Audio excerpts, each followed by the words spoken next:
Hello students, welcome to the control system class. Last class we have discussed basics and types of control system. This class we are going to discuss the examples of control system. So last class already we have discussed the advantages and disadvantages of closed loop system.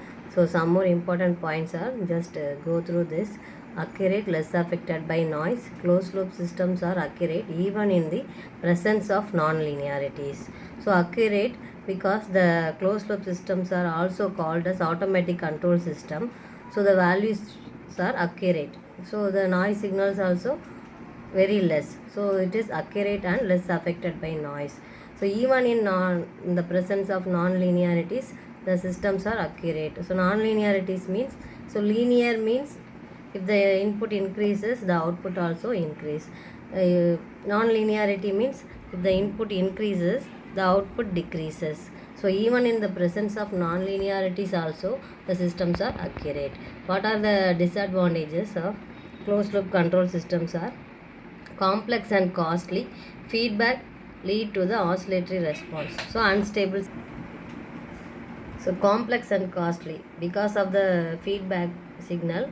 The construction of the closed loop systems are somewhat difficult. So it is complex and costly. So sometimes it produces oscillatory output because of the feedback signal.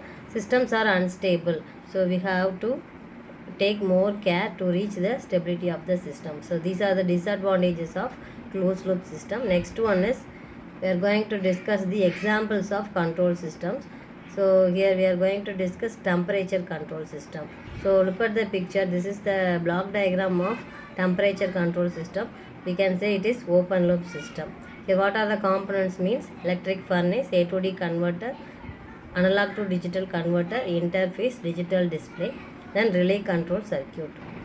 Here the concept here is input is heating element. Heat is generated by the heating element. Output is we need desired temperature. So the on and off control is governed by the relay control circuit. So here it is controlled by relay control circuit. Electric furnace is used to generate the heat. This heat is sensed by the sensor. So sensor is nothing but it is a device. It is used to detect the presence of the physical quantity. Here the physical quantity is temperature. So it produces the analog voltage, nature value into analog value. This analog temperature value is given to the analog to digital converter because the next stage of the system is digital display. So it accepts only the digital values. So we need analog to digital converter.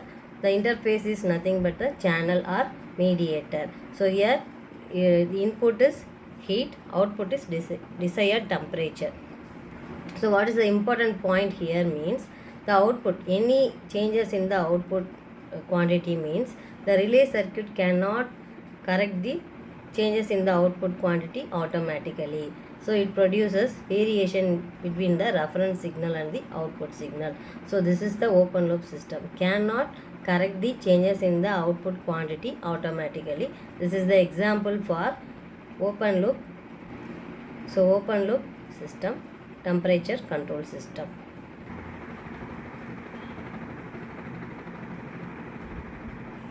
So next one is closed loop system. So this is the block diagram of closed loop temperature control system. So just compare this one with the open loop temperature control system.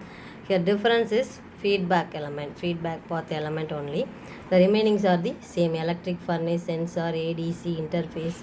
Here controller, we are using controller. Then feedback elements are digital to analog converter and amplifier. Here also same, the relay circuit is covered. Here look at the picture. Here on off control is controlled by the controller, that is computer. The heat is generated by the heating element in the electric furnace. It is sensed by the sensor. So it produces analog value, then it is given to the computer. Now one more thing here is reference input. Here reference input is applied to the controller computer through some input ports. So here computer compares the two signal. One is the actual temperature value and the another one is reference input. It compares the two values. If any error or difference occur means it is given to the digital to analog converter. because the relay circuit is the analog device, so it accepts only the analog values, so we need digital to analog converter. Then the signals are amplified by the amplifier given to the relay control circuit. Thus the system automatically correct the changes in the output quantity. So this is the example of closed loop control system. So just go through this, can take the notes also. So next class we will discuss the another one topic. Thank you.